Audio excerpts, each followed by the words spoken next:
नमस्कार, राजस्थान 5 के प्रहार में आप सभी का स्वागत। मैं हूं आपके साथ हेमंत कुमार। चौमू में अवैध अतिक्रमण पर बुलडोजर चलाने की कार्रवाई की गई है।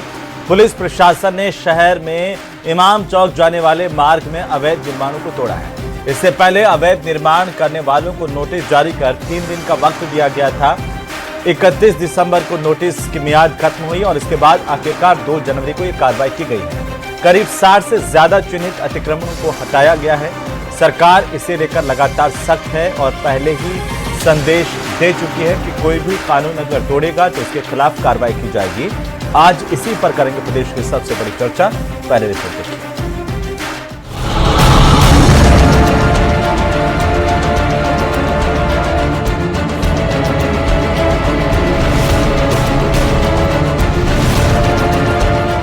चौमू के पत्थरबाजों के खिलाफ सख्त कार्रवाई।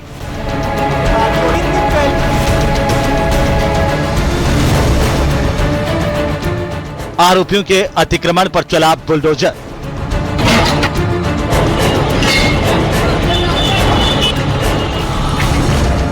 अतिक्रमण को ध्वस्त करने के दौरान मिली एयरगन। Yeah।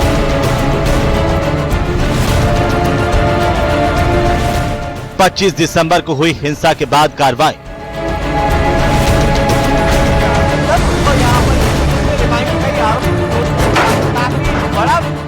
चौबीस उपद्रवियों को मिला था प्राधिकरण का नोटिस। शांतिपूर्ण तरीके से हुआ है और लोगों को मैं एक छोटा सा मैसेज अवश्य देना चाहूंगा कि गलत के साथ निश्चित रूप से कानून अपना काम करेगा और सही को डरने की बिल्कुल आवश्यकता है। बीजेपी ने कहा शांति भंग करने वालों के लिए जीरो टॉलरेंस पॉलिसी। 25 तारीख को चौमू के अंदर सड़कों के रात्रिकालीन उत्पाद मचाया गया, पत्थरबाजी की गई, कई पुलिस वालों को घायल किया गया। आज प्रशासन ने सख्त कार्रवाई करके अतिक्रमणियों के खिलाफ कार्रवाई की है, वो स्वागत योग्य है। और भविष्य के अंदर भी ये चौमू की प्रशासन के द्वारा की गई कार्रवाई उन पत्थरबाजों के खिलाफ एक संदेश इस बात का होगा कि राजस्थान के अंदर भजनलाल जी की सरकार सिर्फ और सिर्फ शांति के साथ जीवन यापन करने वाले लोगों के साथ है। उत्पाद पैदा करने वाले और उन्माद को फैलावा देने वाले लोगों के साथ सख्त कार्रवाई इसी तरीके से रहेगी। पत्थरबाजों पर बुलडोजर एक्शन।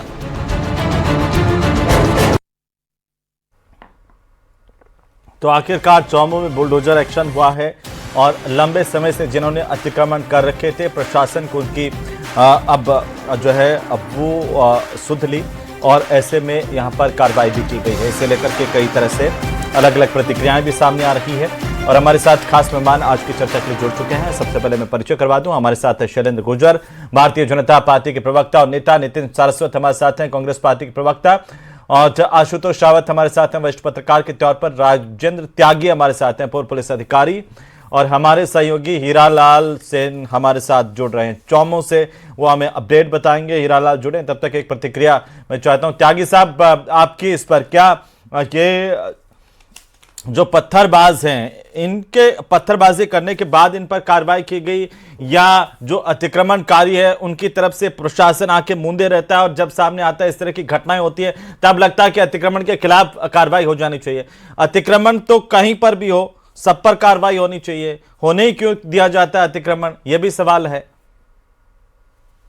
आप सही फरमा रहे हैं। क्या होता है, ये एक बार जब इनको ये लगता है प्रशासन में ढिलाई है या प्रशासन की तरफ से कोई एक्शन नहीं लिया जाता है तो अतिक्रमण बढ़ते ही जाएंगे। ये प्रशासन यदि शुरू से ही इनके ऊपर कठोर कार्रवाई करे या इनको अतिक्रमण को होने ना दे तो मैं सोचता हूँ ये कार्रवाई करने की जरूरत भी ना पड़े। मगर जब प्रशासन ढिलाई रखता है या कोई और कारणों से इन अवैध अतिक्रमण को होने दिया जाता है, जब तो ये प्रशासन आंख मूंद के रहता है। यदि ये उस समय आंख खोल के रखे तो ये अतिक्रमण होए नहीं। और रही बात कि आप जो फरमा रहे हैं, सही फरमा रहे हैं, अतिक्रमण सबके लिए कार्रवाई एक जैसी होनी चाहिए, जो भी हो, कि ये नहीं कि साहब एक वर्ग विशेष के लिए किया जाए। आप देखिए जहां भी हो रहा है, ये भी नहीं है कि रोड के ऊपर अवैध अतिक्रमण हो रहे हैं। ये जो बिल्डिंगें सीज करी हैं, ये अवैध बिल्डिंगें बनी भी हैं, इन्हीं प्रशासन, नगर पालिका और ये पुलिस, ये प्रशासन है जो उनकी नजरों के सामने ये बना है। आप बताइए, ये बना है, ये क्या आप सोचते हैं सील होने के बाद खुलेगा? नहीं खुलेगा, बिल्कुल खुलेगा। तो आप जब ये अतिक्रमण इतना हो रहा है और अतिक्रमण के लिए आंख मूंद के आप बैठे हैं, आज प्रशासन जागा है। प्रशासन अब यूं जागा है कि इतनी बड़ी एक कार्रवाई हुई, इन पत्थरबाजों ने पुलिस प्रशासन के ऊपर पत्थरबाजी करी, इसमें बदमाश लोग भी थे। ये सब बदमाशों को एक सीख है कि यदि आपने पुलिस प्रशासन के खिलाफ या विरोध में कोई भी गलत कार्रवाई की तो उसके लिए प्रशासन सख्त कार्रवाई करेगा। ठीक है त्यागी साहब, मैं वापस आता हूं। हीरालाल सेन हमारे साथ चौमू से जुड़ गए हैं। हीरालाल, जरा तस्वीरें दिखाते हुए बताइए कि क्या कार्रवाई की गई और कैसे की गई है। जी बिल्कुल, देखिए मैं इस समय चोमू कस्बे के उस स्थान पर मौजूद हूं जहां आज सुबह प्रशासन की जो टीम थी उसने अतिक्रमण के खिलाफ कार्रवाई की। मैं तस्वीरों में दिखाना चाहूंगा कि ये वो क्षेत्र है जहां से प्रशासन ने अतिक्रमण हटाने की कार्रवाई की थी। फिलहाल यहां पे जो अतिक्रमण करके जो चबूतरे और जो रेलिंग लगाकर टीन शेड लगाकर अतिक्रमण किया हुआ था, जो रास्ते को अवरुद्ध किया हुआ था, प्रशासन ने उनको चिन्हित किया और करीबन 60 से ज्यादा ऐसे जो दुकान और मकान थे जहां रोड सीमा में जो सीढ़ियां, रेलिंग और चबूतरे बनाए हुए थे उनको ध्वस्त कर दिया। जेसीबी की सहायता से उन अतिक्रमणों को हटाया गया है। 60 से ज्यादा जो अतिक्रमण थे उनको चिन्हित किया गया था। अशोका प्लाजा जो बस स्टैंड से लेके करीबन 500 मीटर दूर जो इमाम चौक है वहां तक अतिक्रमण हटाने की जो कार्रवाई की गई थी, आप तस्वीरों में देख सकते हैं कि ये बिल्कुल तंग रास्ता था। अतिक्रमण की वजह से यहां से निकलना जो वाहन चालकों और राहगीरों का था वो दूभर हो गया था। लेकिन अब जाकर जब प्रशासन ने यह कार्रवाई की, यहां से जो मलबा हटाने के बाद ये रास्ता कितना चौड़ा हो गया है। लोग प्रशासन की इस कार्रवाई की जरूर सराहना कर रहे हैं, लेकिन उनका कहना यह भी, अगर ये समय रहते अगर ये कार्रवाई लगातार की जाती तो शायद आज प्रशासन को इतने लाव लश्कर के साथ यहाँ उतरना नहीं पड़ता और लगातार जो प्रशासन इस कार्रवाई को अंजाम दे तो और भी अच्छा रहे। और जो हमने प्रशासनिक अधिकारियों से बात की तो उनका भी ये कहना है कि जो आज कार्रवाई की गई है यह बदस्तूर कार्रवाई लगातार जारी रहेगी। क्षेत्र के जो अन्य स्थान है, जो अन्य मोहल्ले हैं, अन्य जो बाजार है, जहां भी इस प्रकार की जो अतिक्रमण करके रास्तों का अवरुद्ध किया गया है वहां भी कार्रवाई की जाएगी। और इस पूरी कार्रवाई में आज करीबन 6 घंटे से ज्यादा जो कार्रवाई चली है उसमें करीबन 200 से ज्यादा जो पुलिस कर्मियों को एहतियात के तौर पे यहां तैनात किया गया है। और पूरी कार्रवाई में जो पुलिस के आला अधिकारी हैं वो भी यहां चोमू पहुंचे थे। साथ ही जो पत्थरबाज थे, जो 26 दिसंबर को जो पुलिस कर्मियों पे जिन्होंने पथराव किया था, उन पत्थरबाजों को चिन्हित करके, साथ ही जो अन्य अतिक्रमी थे जिन्होंने रास्ते में सीढ़ियां, चबूतरा और रेलिंग लगाकर अतिक्रमण किया गया था, तो कहा जा सकता है कि 60 से ज्यादा उन लोगों को चिन्हित किया गया जो अतिक्रमी थे। उनको प्रशासन ने नोटिस भी जारी किया था और 3 दिन में जवाब देने के लिए उनको समय दिया गया था। लेकिन 3 दिन का समय बीतने के बाद आज प्रशासन ने लाव लश्कर के साथ जेसीबी लेकर यहां मौके पे पहुंचे और अतिक्रमण हटाने की कार्रवाई उनके द्वारा की गई। हालांकि एक आध जगह पर हल्का विरोध जरूर देखने को मिला, लेकिन पुलिस की सख्ती और समझाइश के कारण जो वो विरोध है वो शांत हो गया और उसके बाद प्रशासन ने अपनी कार्रवाई शांतिपूर्ण तरीके से की। तो इसके अलावा भी क्या चौमू में और इलाकों में भी अतिक्रमण है, वहां पर भी बुलडोजर चला?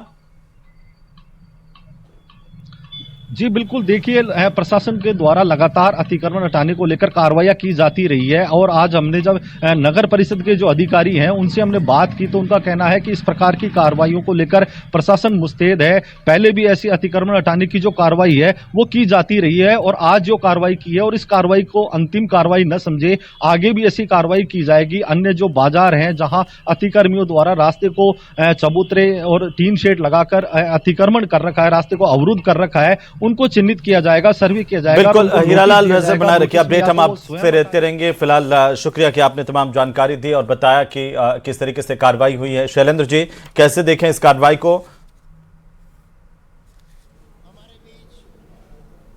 शैलेंद्र गुर्जर साहब। हेमंत जी, देखिए जो उपद्रवी थे जिन्होंने उन्माद फैलाने का काम किया, जी मैं कह रहा था जो उपद्रवी थे और जिन्होंने उन्माद फैलाने का काम किया और पुलिस प्रशासन पर जिस तरह से पत्थरबाजी हुई और किस तरह से पुलिसकर्मी घायल हुए, आप देखिए विशेष समुदाय के जो उपद्रवी थे किस तरह से उन्होंने मस्जिद जो है, जो विवादित स्थल बताई जा रही है, वो 6x4 वर्गज की है और किस तरह से इन्होंने आगे तक 200 वर्गज तक का अतिक्रमण कर रखा है। और जब समझाइश हो चुकी थी, वहां से पत्थर हटा दिए गए थे, तो उसके बाद फिर इनको रेलिंग और बैरिकेटिंग करने की कहाँ आवश्यकता थी, पक्का निर्माण कराने की आवश्यकता थी, पुलिस ने रोका। तो जिस तरह से उपद्रवियों ने पत्थरबाजी की और कानून व्यवस्था को अपने हाथ में लेने की उन्होंने लिया, अपने हाथ में लिया और शांति भंग करने का प्रयास किया, तो निश्चित तौर पर उन पर कार्रवाई की गई। 24 से के अधिक जो उपद्रवी थे उनके खिलाफ जो अतिक्रमण की कार्रवाई उनके खिलाफ की जा रही है, उनको नोटिस दिए गए। पहले उनको नोटिस देने के बाद उनको समय दिया गया कि आप अपने अतिक्रमण को हटा लें।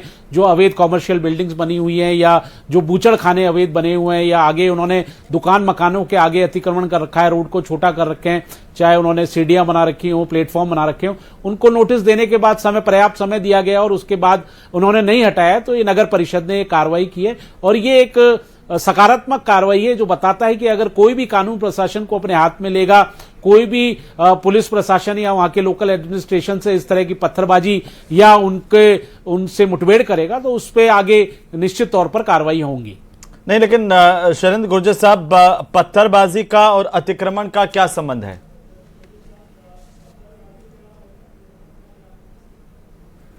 हाँ, ये बात आपकी बहुत हद तक कहीं सही है। देखिए, जब गली में पुलिस ने वहां व्यापक सर्च की तो सर्च के तहत देखा गया कि जो घर थे उन घरों के ऊपर ईंट पत्थर पहले से पड़े हुए थे, बोतलें पड़ी हुई थी कांच की। तो ये जो एक पत्थरबाजी हुई या जो एक घटनाक्रम किया गया विशेष समुदाय के लोगों के द्वारा, इसका मतलब ये कहीं ना कहीं प्रायोजित था कि आपने एक दिन में तो तैयारी नहीं हो सकती। जब पुलिस ने सघन अभियान किया, 100 से ज्यादा अधिक लोग उपद्रवियों को वहां से डिटेन किया और उनको पकड़ के लाए, तब वहां की असलियत का मालूम पड़ा और जो अतिक्रमण हो रखा था उस पर भी ध्यान गया और निश्चित तौर पर नगर परिषद ने फिर वो कानूनी कार्रवाई के तहत उनको नोटिस दिए और वो आप देख रहे हैं कि किस तरह से अतिक्रमण वहां से हटाया जा रहा है। बिल्कुल नितिन सारस्वत जी, सरकार पहले कह चुके हैं कि भाई जो भी कानून अपने हाथ में लेगा उस पर सख्त कार्रवाई करेंगे। आज बुलडोजर भी चलाया, देखिए।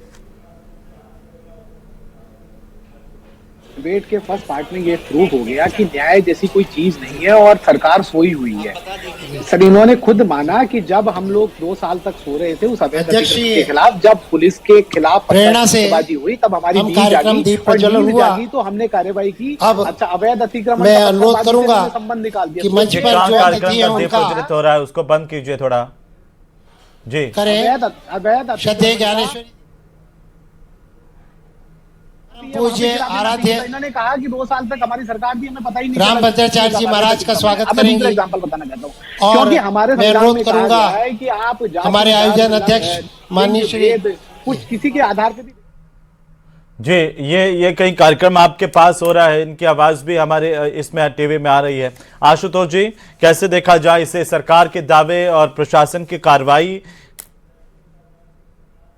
देखिए हेमंत जी, इस घटना को मैं इस तौर पर देख रहा हूं कि कानून व्यवस्था की स्थिति सरकार का काम है और सरकार को यह संदेश देना चाहिए और सरकार यह संदेश देने की कोशिश कर रही है कि अगर आप कानून व्यवस्था को हाथ में लोगे, अगर प्रदेश की शांति व्यवस्था को बिगाड़ने की कोशिश करोगे, अगर पुलिस प्रशासन पर, जिसको शायद कोई भी व्यक्ति जायज नहीं ठहरा सकता है कि पुलिस प्रशासन पर अगर आप हमला करोगे तो निश्चित तौर पर सरकार यह संदेश देगी कि आप कानून से ऊपर नहीं हो और उसके लिए कई बार सिंबॉलिक तौर पर हमको कई तरह की चीजें करनी पड़ती है। मुझे लगता है कि शायद चौमू नगर परिषद ने आज उसी तरह की कार्रवाई की है और यह संदेश तो मतलब चौमू नगर परिषद ने दिखा दिया कि अगर कोई पत्थरबाजी करेगा तो हम उसके अतिक्रमण खंगालेंगे और अतिक्रमण तोड़ेंगे। अगर कोई पत्थरबाजी नहीं कर रहा, शांतिपूर्ण तरीके से अतिक्रमण करके बैठा हुआ, तो हमें कोई मतलब नहीं। देखिए मैं यह तो नहीं कहूंगा, लेकिन हाँ निश्चित तौर पर अगर कुछ एरिया को लेकर के विवाद था और वहां एक सहमति बनी थी दोनों पक्षों के बीच में, पुलिस प्रशासन के बीच में, तो शायद इस समुदाय विशेष के लोगों को उसको पालन करना चाहिए था और कम से कम पुलिस पर हमले जैसी कार्रवाई, कानून व्यवस्था को अपने हाथ में लेने की कार्रवाई नहीं करनी चाहिए थी। हालांकि एक सवाल फिर भी खड़ा होता है कि क्या कानून व्यवस्था मजबूत दिखाने के नाम पर कानून व्यवस्था का मखौल उड़ाया जाएगा, यह भी एक सवाल निश्चित तौर पर खड़ा होता है। नहीं, अतिक्रमण तो चाहे किसी का हो, चाहे वो पत्थरबाज का हो या बिना पत्थरबाज का हो, वो समय रहते टूट ही जाना चाहिए, उसमें तो कोई दो राय नहीं है। लेकिन अतिक्रमियों पर कार्रवाई एक अलग चीज है और जो पत्थरबाज है उन पर कार्रवाई एक अलग चीज है।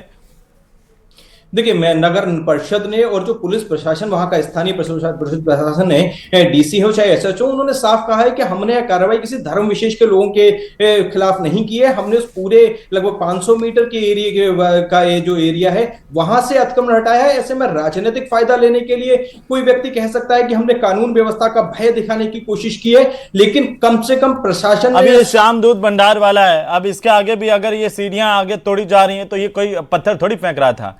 तो अतिक्रमण एक अलग चीज है, अतिक्रमण पर तो समय समय पर कार्रवाई होनी चाहिए। इसका पत्थरबाजों से क्या संबंध है?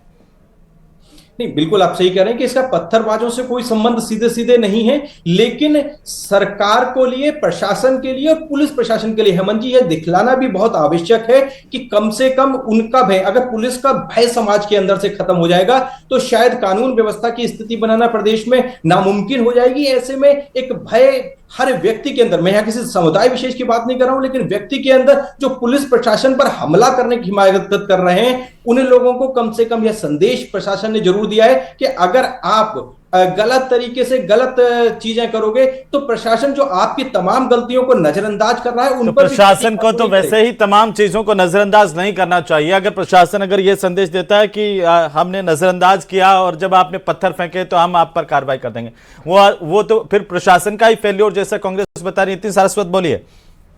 देखिए, मैं यही कह रहा हूं, आशुतोष जी भी मान रहे हैं कि सरकार वैसे फेलियर है, लेकिन अगर हम पे कुछ करेंगे तो हम कर देंगे। लेकिन उस चीज में भी आप देखिए, अभी कालवाड़ रोड पे एएसआई पे हमला होता है और उसके अंदर आज तक कोई कार्रवाई नहीं। 86 अवैध कॉलोनियों के लिए हाई कोर्ट का ऑर्डर है और उसके अंदर अधिकारियों पे अवमानना की कार्रवाई तक की नौबत आ गई है, लेकिन उस 86 अवैध कॉलोनियों के ऊपर आज भी कार्रवाई नहीं हुई है। आप सोचिए सरकार किस तरीके की कुंभकर्ण की नींद सोई हुई है और खुद यहाँ पे बीजेपी। तो अगर ये कोई एक दिन में तो अतिक्रमण हुआ नहीं ना नितिन सारस्वत जी, ये तोड़ा तो है, ये प्रतिबद्धता तो सरकार ने दिखाई है। आप भी शासन में रहे, आपने कब चौमू के अतिक्रमण मुक्त कर दिया? चौमू तो दूर के बात है, जयपुर में जल महल पर अतिक्रमण को कब आपने वो कर दिया?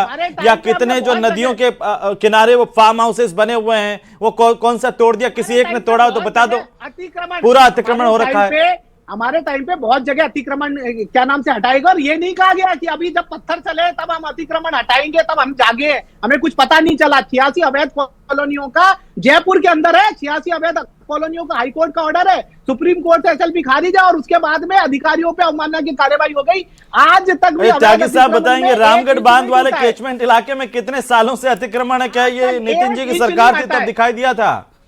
या चौमू में त्यागी साहब कभी आपने अतिक्रमण इस तरह से टूटता हुआ देखा है पहले? नहीं, बिल्कुल पहली बार ये ठोस कार्रवाई हुई है और तो इसकी तो सराहना बनती है। आपने जो कहा ना पत्थरबाज, इसमें ये अधिकतर जो मकान है या दुकान है, ये बेचारे हर वर्ग के, आप मान के हर वर्ग के व्यापारी या सभ्य समाज के लोग होंगे। कोई भी जो पत्थरबाज है या कोई भी जो जिसका भी मकान सामने, मैंने कई बार देखा है, जो बदमाश आदमी है वो पत्थर फेंक के वहां से भाग जाता है, फ्रंट में कभी नहीं आएगा, कहीं उसकी फोटो नहीं होगी। ये तो बाद में इनकी तलाश होती है कि कौन बदमाश है, कहां से पत्थर फेंके गए हैं। अगर जो बेचारा व्यापारी वर्ग है या किसी वर्ग में हो, वो कभी भी इस तरह की पत्थरबाजी नहीं करता, कभी पुलिस प्रशासन के साथ लड़ाई झगड़ा नहीं करता। ये तो वो लोग हैं जो बदमाश प्रवृत्ति के हैं। और नहीं सर, लेकिन चाहे अतिक्रमण तो कोई भी करे, चाहे बदमाश प्रवृत्ति वाला करे या साधारण प्रवृत्ति वाला करे, उसका अतिक्रमण तो तुरंत तोड़ देना चाहिए। शैलेंद्र गुर्जर साहब, मगर ये मैं कह रहा हूँ, ये आज जो कार्रवाई की है जी अगेंस्ट पत्थरबाजों की नहीं हुई है। पत्थरबाज सब पर कहीं पीछे ही होंगे इनके जी, मगर कार्रवाई सही हुई है, अच्छी कार्रवाई हुई है। शैलेंद्र जी, नितिन सारस्वत कह रहे हैं कि ये तो खानापूर्ति की है आपने, पहले तो अतिक्रमण होने देते हैं और फिर आप तोड़ने की बात कर रहे हैं। शैलेंद्र जी, नितिन जी जो कह रहे हैं अतिक्रमण एक साथ जी हेमंत जी, मेरा कहना यह है कि निश्चित तौर पर अगर कहीं अतिक्रमण हो रहा है या अवैध निर्माण हो रहा है, वो जिम्मेदारी होती है जिसकी भी सरकार हो राजस्थान में, उनको उनके अधिकारियों पे लगाम लगनी चाहिए कि इस तरह के अवैध निर्माण नहीं हो, उस पर पहले चेक लगे। लेकिन अगर कहीं होता है तो उस पर कार्रवाई भी होनी चाहिए। अब कांग्रेस पार्टी तो इस बात को समझ ही नहीं सकती, क्योंकि इन्होंने तो किस तरह से भ्रष्टाचारियों को पनपाने का काम किया, किस तरह से अवैध निर्माण कराने का काम किया, सांप्रदायिक दंगे कराने का काम किया। इनके कार्यकाल में 5 साल में 200 से ज्यादा सांप्रदायिक घटनाएं हुई, जो आपने देखा करौली से लेकर जोधपुर तक और हनुमानगढ़ से लेकर पूरे सिरोही तक हुई। तो निश्चित तौर पर आप देखिए कि माननीय भजनलाल सरकार आने के बाद हमने किसी भी तरह, कोई भी वर्ग जाति समुदाय का हो, हमने बिल्कुल पक्षपात रहित काम किया है और एक भी सांप्रदायिक दंगा राजस्थान में नहीं होने दिया, जो बताता है कि माननीय भजनलाल सरकार का जो उद्देश्य है कि सबका साथ सबका विकास, उन्हीं के तहत हम सबको साथ लेके चल रहे हैं। और आज एक भी घटना कांग्रेस के प्रवक्ता नहीं बता तोड़ा जा रहा था शैलेंद्र जी, वहां पर क्या मिला? में क्या हालात थे राजस्थान के, आपसे छुपे नहीं है। कुछ हथियार भी मिले?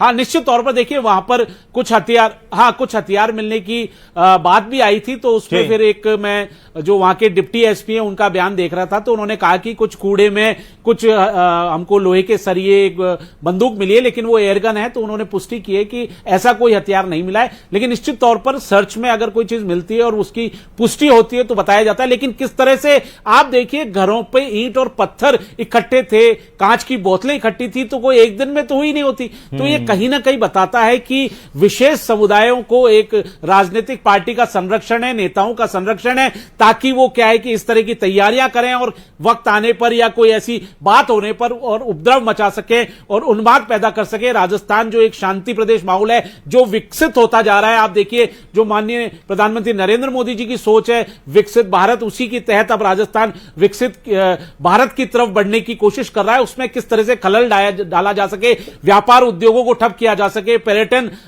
जो यहां आते हैं उनमें गलत संदेश जाए ताकि यहां पर्यटन ना आ पाए, और जो विकास होना है, जो आधारभूत संरचना का जो यहां विकास हो रहा है, जो जाल बिछाया जा रहा है, रेलवे नेटवर्क का हो चाहे सड़क नेटवर्क का हो, बिजली आपूर्ति की हम पूरी तरह से कोशिश कर रहे हैं। आपने देखा होगा हमारा जो वादा था, हम दिन में भी 22 जिलों में किसान भाइयों को बिजली दे रहे हैं, तो और नौकरियां देने का काम कर रहे हैं। मैं तो कहना चाहता हूं कि इन विशेष समुदाय के नेताओं को भी और इनके धर्मगुरुओं को भी आप अपने बच्चों को समझाएं कि पढ़ें इस तरह के हिम्मत होती है तो ऐसे अतिक्रमण टूटते हैं। आपकी तरह नहीं है कि जल महल वाले पे अतिक्रमण चल रहे हैं, रामगढ़ बांध पर भी पूरा अतिक्रमण, कैचमेंट इलाका चारों तरफ तोड़ने का साहस नहीं है आप में। सबसे पहले तो आप ये प्रूव कर रहे हैं कि सरकार ने चूड़ियां पहन रखी है। भजनलाल माननीय मुख्यमंत्री जी के सामने विधानसभा में अतिक्रमण हटाने का काम किया है, खुलासा नहीं कर पाई है। उल्टा इन्हीं के पदाधिकारी इलीगल माइनिंग में पकड़े जा रहे हैं, इन्हीं के पदाधिकारी भ्रष्टाचार में पकड़े जा रहे हैं, इन्हीं के टाइम पे नियुक्ति करने वाले लोग भ्रष्टाचारी। अरे भाई, आपके मुरारीलाल मीणा जी हमारे नेता है क्या? मुरारीलाल मीणा जी का बयान सुन लो आप। अरे आपने आरपीएससी में जो बाबूलाल कटारा है उसने कह दिया, आपके जिलाध्यक्ष दिनेश कोलिया, भ्रष्टाचार तो कांग्रेस की जननी है। भ्रष्टाचार के बारे में, अपराधियों को संरक्षण देने के बारे में आप बहस नहीं करें। राजस्थान का क्या हाल कर दिया था, अपराधिस्तान बना दिया था, रेपिस्तान बना दिया था, किस तरह से गैंगवॉर हुआ करते थे। हमने कानून व्यवस्था को सुदृढ़ करने का काम किया है। आपके समय में सांप्रदायिक दंगे होते थे, नारे लगते थे, तन से जुदा करने की बात होती थी। किस तरह से उदयपुर कांड हुआ, क्या भूल सकती है क्या वो भारत की जनता? कांग्रेस पार्टी, आप इस तरह की प्रवक्ता बात ना करें, आपको कोई अधिकार नहीं है। आपको पहले कार्रवाई करते और उनके डर पैदा करते, उपद्रवियों में डर पैदा करते। आपने उनको संरक्षण देने का काम किया। करौली की घटना हो, नागौर की घटना हो, अजमेर की घटना हो, जोधपुर की घटना हो, हनुमानगढ़ की घटना हो, सैकड़ों 200 से ज्यादा घटनाएं सांप्रदायिक आपके समय में हुई है। भूल गए क्या? क्या कार्रवाई की बात कर रहे हो? आपने क्या किया? आप इसको रंग देने का काम कर रहे हो। कांग्रेस के प्रवक्ता सांप्रदायिक रंग देने का काम कर रही है। पर्ची के माध्यम से दिल्ली से चल रही है। इस सरकार के अंदर आज भगोड़ी अपराधियों का गढ़ है। कैबिनेट मंत्री कहते हैं कि हमारी सरकार के अंदर अवैध खनन इस तरीके का हो गया कि 8 करोड़ कोई आंदोलन किया हो तो आपने, जनहित के मुद्दे पर कोई आंदोलन किया हो, सड़क, बिजली, पानी, स्वास्थ्य, शिक्षा, किसी भी मुद्दे पे आपने आंदोलन किया हो बताइए। सिर्फ ट्विटर खेलते, फेसबुक पे खेलते हैं, डोटासरा जी बयानवीर बने हुए हैं। मिला, परेशान मत होइए, आपको पद नहीं मिल रहा। मेरे को पता है सरकार आपको पूछ नहीं रही है, इसलिए आप परेशान है। आपने बहुत संघर्ष किया। नहीं, व्यक्तिगत क्यों हो रहे नीतीश सारस्वत जी? उन्हें पद नहीं मिला, उससे आपका क्या मतलब है? कानून व्यवस्था, आपको कौन सा पद मिल गया था? सरकार आई, खनन करवा के, सब पे आरोप लगे, खा के चले गए ना। आपके समय में मंत्री पेपर लीक भी करवा के, आपको क्या मिला? मैं कह रहा हूँ जितने मगरमच्छ कहते थे कहाँ पकड़ा गया, आप बताइए कहाँ पे पकड़ा गया? ये कल ही मुख्यमंत्री ने बैठक ली है, नीतीश सारस्वत जी कल ही बैठक ली है, और एसओजी अब ईडी की जो कार्रवाई है उसका आकलन भी करेगी। उसमें जो नाम आए हैं उनको भी रडार पर लेकर के जांच करेगी। फिर आप मत कहना कि ये पॉलिटिकल तौर पर जो है वो कार्रवाई कर रहे हैं। अरे कुछ तो करो, 6 महीने में रिपोर्ट आने हीरालाल का हो गया है। आशुतोष जी वाली रिपोर्ट नहीं आ रही है, आज भी एसएमएस में जो जान दी है। ठीक है, आशुतोष एक टिप्पणी में आशुतोष जी, राजेंद्र त्यागी जी, आशुतोष जी ये एक पॉलिटिकल तौर पर आरोप प्रत्यारोप तो देखिए चलता रहेगा, लेकिन सही बात यह है कि हर कोई तारीफ करता है कि भाई अतिक्रमण के खिलाफ जहां भी वो कार्रवाई कीजिए, पूरी जनता आपके साथ है, या फिर अगर कोई कानून तोड़ता है उनके खिलाफ भी कठोर कार्रवाई होनी चाहिए। बिल्कुल, कानून का डर भी लोगों के अंदर होना चाहिए और कानून के डर के लिए लेकिन जो तरीके अपनाए जाने चाहिए वो भी कानून के दायरे में होने चाहिए। अतिक्रमण किसी भी के धर्म के विशेष के या व्यक्ति विशेष का नहीं होता है। अतिक्रमण समाज के लिए एक ऐसी समस्या है जो जिससे हर कोई परेशान होता है। तो ऐसे में अगर प्रक्रियाओं का पालन करके, नोटिस दे करके, उसकी सुनवाई करके अगर इस तरह के अतिक्रमण हटाए जा रहे हैं तो हमको निश्चित तौर पर उनका स्वागत करना चाहिए। हेमंत त्यागी साहब, मैं पहले भी कह रहा था कि अतिक्रमण होने ही क्यों दिया जाता है। अतिक्रमण पर तो हमेशा कार्रवाई होते रहनी चाहिए। साल के 365 दिन हमारे को चिन्हित करना चाहिए कि अतिक्रमण है और तोड़ दो तुरंत। नहीं, मैं तो आप सही फरमा रहे हैं, अतिक्रमण होने नहीं देना चाहिए, मगर जहां हो रहा है उसको रोका जाए। और आप देखिए जहां अतिक्रमण, और यह भी मुझे लगता है जैसे अभी शैलेंद्र जी कह रहे थे कि कहीं न कहीं राजनीतिक संरक्षण होता है और इसीलिए अतिक्रमण होता जाता है। बिल्कुल साहब, बिना राजनीतिक संरक्षण के, बिना ऊपरी हाथ के किसी की हिम्मत नहीं पड़ती है साहब अतिक्रमण कर ले। ये अतिक्रमण तो बिल्कुल तो हाईकोर्ट का ऑर्डर देखो ना सत्ता में आने से पहले, और फिर कार्रवाई कर दो उसी हाईकोर्ट के ऑर्डर पर। क्यों नहीं करते हैं? आज जैसा गंभीर आदमी अगर ये बात कह रहा है, वो अरावली वाले मामले पर भी आपसे पूछा कि भाई 700 माइनिंग आपने अरावली में दे दी और फिर कह रहे हैं अरावली बचाओ, कैसे बचेगी? कॉलोनियों के ऊपर कोई कार्रवाई नहीं होती। अभी वो एक सांसद कांग्रेस के सांसद हैं, उनके परिवार वालों पर आरोप लग रहे थे नितिन जी कि उन्हीं के परिवार वाले ब्लास्टिंग करते हैं रोज और वहां पर माइनिंग कर रहे हैं, अवैध खनन हो रहा है। मैं ये कह रहा हूं, बीजेपी ये तो सरकार की भी गलती है कि ऐसे अवैध खनन पर तुरंत कार्रवाई क्यों नहीं होती है, या अतिक्रमण पर एक क्या कार्रवाई की? खर्रा कहते हैं, बिना राजनीतिक संरक्षण के नहीं हो सकता साहब, बिना राजनीतिक। एक छोटी सी टिप्पणी 10 सेकंड में सर, शैलेंद्र जी क्या कहना चाह रहे हैं? हेमंत जी देखिए, कांग्रेस के प्रवक्ता को दर्द ये हो रहा है कि उपद्रवियों का जो इन्होंने सोचा था सांप्रदायिक रंग देने का, वो विफल हो चुका है। उपद्रवियों के खिलाफ कार्रवाई हो रही है और माननीय भजनलाल जी जो खुद उनकी विधानसभा सांगनेर, वहां से अतिक्रमण हटाया जा रहा है। आपने देखा होगा किस तरह से अतिक्रमण वहां से हटाए गए हैं और निश्चित तौर पर यह बात से मैं सहमत हूं। चलिए, बहुत शुक्रिया आप सभी का चर्चा में शामिल होने के लिए। सरकार कह रही है कि अतिक्रमण जहां भी होगा हम खत्म करेंगे, लेकिन सवाल यह कि आखिरकार समय समय पर इस तरह की कार्रवाई होना जरूरी है, चाहे अतिक्रमी किसी भी समाज से आते हों या किसी भी धर्म के हों, बिना भेदभाव के अतिक्रमण पर कार्रवाई जारी रहे, यही जनता की मांग है। नमस्कार।